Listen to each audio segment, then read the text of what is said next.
What is the meaning of life? This is one of those questions that you hear now and again, which has many possible answers. To some of us, though, the question itself seems rather meaningless. It often has religious or spiritual connotations, which imply that there is a reality beyond the physical world.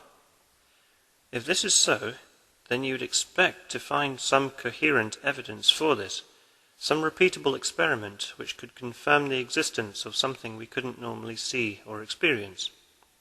But as any of you who have looked into this with a critical eye will have noticed, there is a noticeable absence of such evidence. Does life have a purpose? If life was created intentionally by an intelligent being, then the answer must be yes.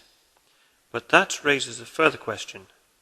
How did the intelligent creator arrive at the position of being able to create life? Who or what created the creator?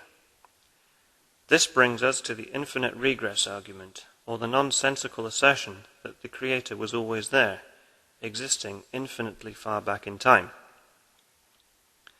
Thanks to Einstein's general theory of relativity, which was published in 1916 and hasn't yet been superseded, we can fairly confidently conclude that time began at a certain point, thought since 1998 to be 13.7 billion years ago. General relativity deals with a lot more than just gravity. Infinity is a concept which the human mind struggles to grasp. We can write down large numbers which represent every atom in the universe, every unit of Planck time since the Big Bang, every cubic Planck unit of space in the universe, every joule of energy, every photon of light, and so on. Yet we can easily write numbers trillions of times bigger, and these numbers are vanishingly small compared with an infinitely large number. So any attempt to attach an infinite being to a finite universe simply don't work.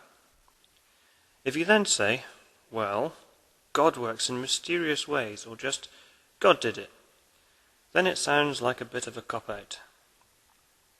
To the theists and spiritual believers, I would say this. If you're not prepared to think things through to their logical conclusion, then you can't really claim victory in an argument. But this is precisely what some of them do, especially the more fundamental ones. It seems to me that those of us who ask more questions are less likely to hold fundamental views. I must stress that these are observations of mine, and I would be delighted one day to be reunited with friends who have died and have more than the few decades I can expect before the inevitable demise of this life I'm partway through now. But I'm not confident that this will happen. Many people have told me such things will happen and seem very sure about their claims, but so far their reasoning hasn't convinced me. As far as I can make out, there is no meaning or purpose to life or existence, at least not in a metaphysical or religious sense. However, from a biological perspective, our genes use our bodies to survive and exist through countless generations, so their purpose is to replicate, by getting us to have babies. This seems more like a function than a purpose, but to assert that this was intentionally designed is a leap into the unknown that I, for one, am not prepared to make. According to string theorists, there may be 10 or 11 spatial dimensions, not just the 3 we are familiar with. However, as far as I know, there is no proof of these extra dimensions beyond some rather interesting mathematics. If it turns out that there are extra dimensions, then investigation of these might shed some light on the question. Now we get to what I think is the heart of the matter. We find meaning and purpose and apply it to our lives. Many of us wish to leave the world a slightly better place than we found it. For me, I enjoy growing and planting trees in the hope that some of them will continue to absorb carbon dioxide from the atmosphere and store it as wood, as well as giving shelter to animals, long after I'm gone. I try to be nice to people, with varying degrees of success. Within the last year I started making videos which have found their way to many more people who actually like them than I ever expected. So YouTube has given me the incentive to organize and share my thoughts with you. Life is what we make of it. I seriously doubt that it comes with meaning or purpose, but we bring meaning to it, and purpose, and that is a good thing. There are some who think that we are all part of God and are experiencing life for His enjoyment. They also tend to believe that we reincarnate as humans if our behavior has been indifferent, animals if our behavior has been bad, and that if we've been really good, we don't reincarnate at all, and our soul goes straight to heaven or some supposedly nice place. Personally, I'd go for another human life, if I could choose, preferably one in which I could remember this life. But it doesn't work like that. According to the New Age occult and spiritual believers, your memory is wiped each time you're reborn. As you can probably tell, I've not been convinced by New Age beliefs either.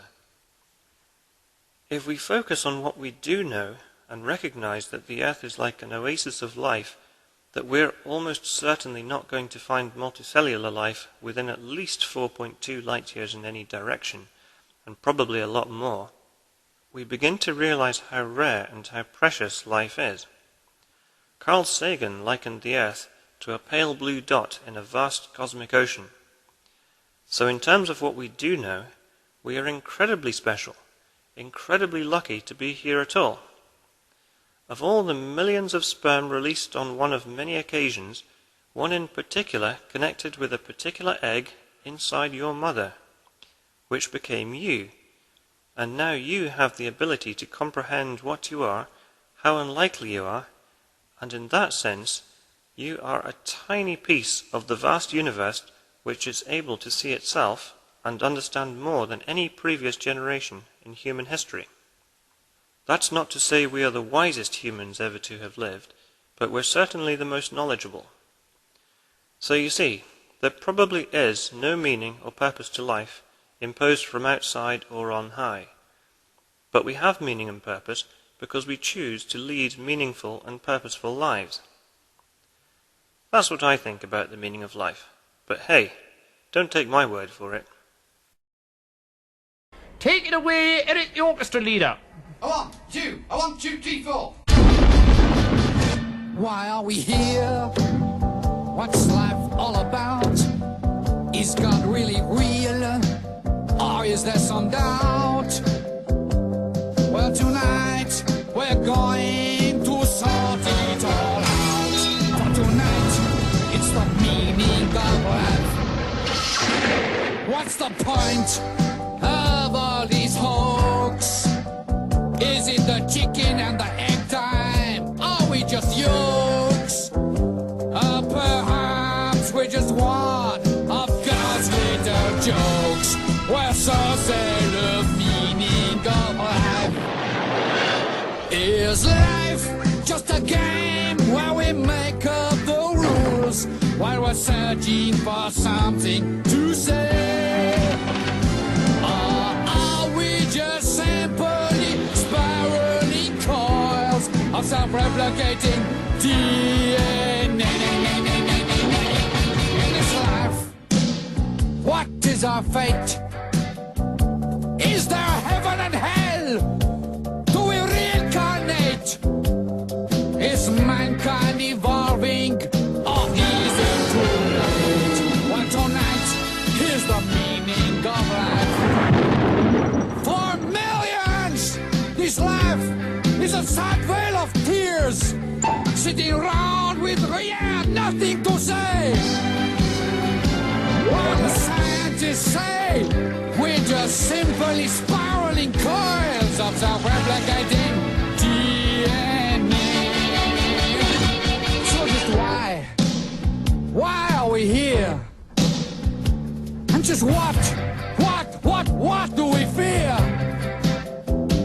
Well, it's a soir for a change. It will all be made clear.